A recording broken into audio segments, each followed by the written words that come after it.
درنو لیدونکو سلام، ستړي مشئ، وخت مو بخیر. پام راګرځوم د نن ورځې وروستیو خبرونو ته. روسیې د طالبانو د رسمیت پیژندنې په هکله مهم خبر اعلان کړ. د روسیې د بهرنیو چارو د وزارت وایانده ماریا زخاروا وایي چې د دوی په رسمي ډول د طالبانو له لوري ټاکل شوی سفیر منلی دی، خو په دې هکله باید یو وضاحت ورکړل شي. نوموړي وویل چې د سفیر منل د طالبانو د رسمیت په معنا نه دي. مسکو دې ته نه دی تیار چې په لنډ وخت کې طالبان په رسمیت وپیژني. هغه زیاته کړه چې د سفیر منل د افغانستان او روسیې د اړیکو د تقویت لپاره اړین و. نن ورځ د کابل ښار سلیم کاروان سیمه کې یوه چاودنه وشوه. د کابل ښار د 10مې امنیتي حوزې اړوند د سلیم کاروان سیمه کې د سړک غاړې یوه ګلدان کې ښودل شوي ماین انفجار کړی چې له امله یې یو تن نظامي ټپي شوی دی.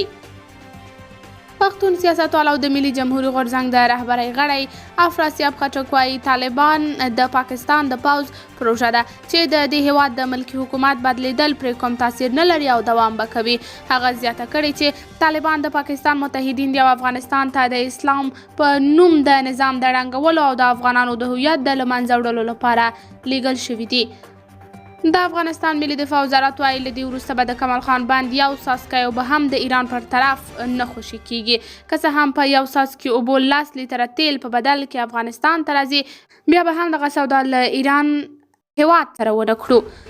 د افغانستان بانک وایي د نړیوالو بشري مرستو پر دوام نن شنبه کابل ته د 22 میلیونه امریکایي ډالرو کڅوړه راورسېده. د افغانستان بانک د نړیوالې ټولنې د مرستو د هر کلی کړۍ ترڅنګ له نړیوالې ټولنې غوښتي چې خپلې مرستې د بانکي سکتور له لارې ترسره کړي. یاد بانک ویلي چې د بانکي سکتور له لارې د بشرپاله مرستو ترسره کول روڼتیا رامنځته کوي او خلکو ته د مرستو رسولو په برخه کې اسانتیاوې رامنځته کیږي.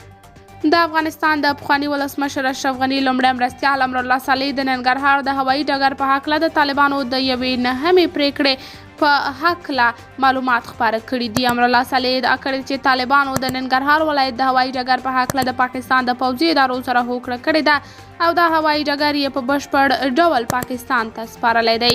د ننګرهار امنیتي چارواکي وایي چې په دغه ولایت کې د کور په کور پلټنې عملیات د 1545 میله سپکو او درنو وسلو په راټولولو پای ته ورسېدل.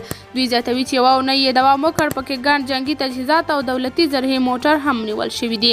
د طالبانو حکومت مخالفې د مقاومت جبهې د بغلان ولایت په اندراب ولسوالۍ کې له طالبانو سره د نښتې پر مهال د څو کلیو د نیولو دعوه کړې، خو طالبانو بیا د یادې جبهې ادعا رد کړې او هغه یې بې اساسه بللې ده.